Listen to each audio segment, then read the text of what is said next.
Okay, moving on here, Frank. Moving on. Next guy, we've got Curtis, my man. Yeah. Curtis Samuel. All right, now with the Buffalo Bills, and maybe stepping into the wide receiver 1 spot, perhaps, with the Bills. Last year, he finished wide receiver 45. This year, currently being drafted as a wide receiver 50, off the board, way out until the 117th in ADP. Frank, lay out Curtis Samuel for us. I don't think he's on a lot of people's radars. Why don't you put him on it? He should be. He should be, guys. We're ringing the bell here. It's not necessarily a true Nico Collins situation as last year, right? But wait a minute. Is that how you ring a bell? Yeah, because dude, no, the best is the video of the college guy ringing the bell, and he's ringing it. He's ringing it like this. Yeah, exactly.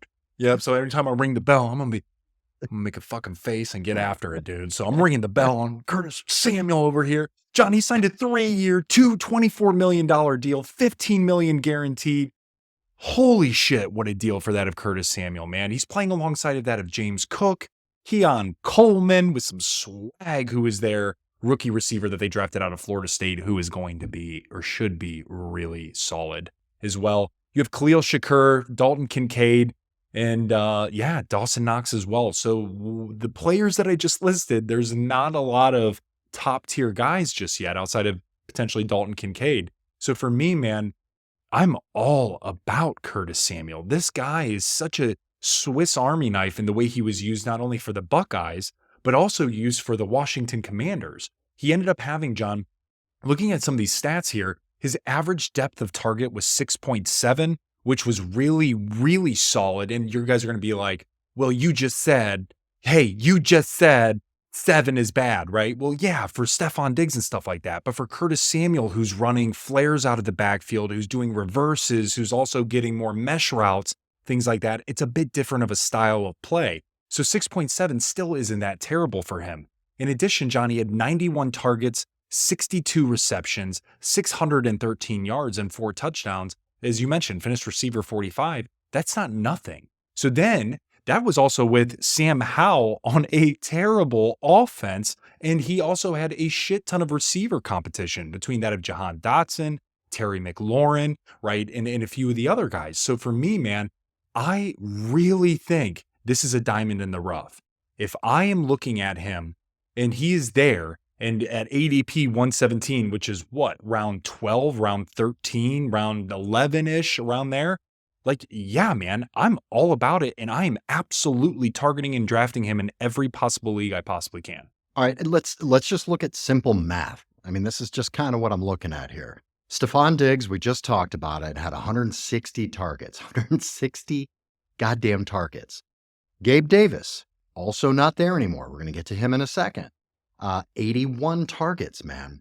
So that's a lot of targets to pass around. And you've got Khalil Shakur had 45 targets. Now, his target share may go up, obviously, because there's so many vacated targets.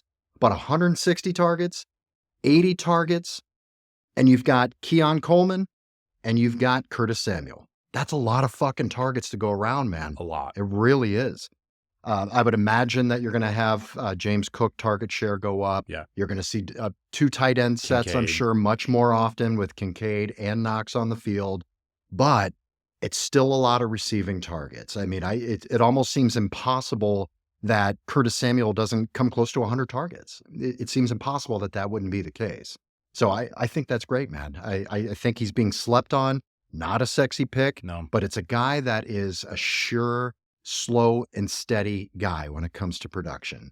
May not have those 3 touchdown games, but I think he's going to get you there. I think he's very, very sneaky, and I think he's very safe just because of the sheer number of targets that have to go somewhere. And if he's healthy on the field, he's going to get a big portion of those targets. Love putting him in as my flex. John, I think I could see Curtis Samuel's ceiling being somewhere to that of Tyler Lockett.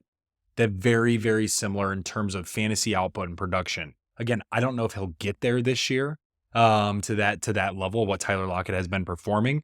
But again, when talent meets opportunity, quote Johnny Hickey over here, that is exactly what Curtis Samuel has. And later on, a quarterback, John, that's not even close to anything he's ever played with. Ever. We're talking Josh Allen is leaps and bounds above everything else, let alone them knowing that Josh Allen has the run threat. Let them know that James Cook, to your point, is going to be another badass there. Or maybe it's Ray Davis that takes away some of the packages, whatever it may be. What I'm getting at is it's going to open up different ways to get Curtis Samuel the ball. So for me, man, I love this dude. And there's not a lot of other guys that have the ability to get the ball like what he can in this team. You know who I think is a sneaky comparison here with Who's Curtis that? Samuel? Last year's Adam Thielen. We just talked about it. It's a team that, a new face in a new place, a receiver on a new team with a new quarterback, and not a lot of receiving options around him. We weren't sure where the target share was going to go. Very similar. I think he's a veteran receiver that could end up having a sneaky late in his career breakout. Sure. Very Yeah. well could be. When it comes to this receiving core, I want either Keon Coleman or Curtis Samuel. I want one of the two of those guys for the sheer sake of volume of targets. Somebody's getting them.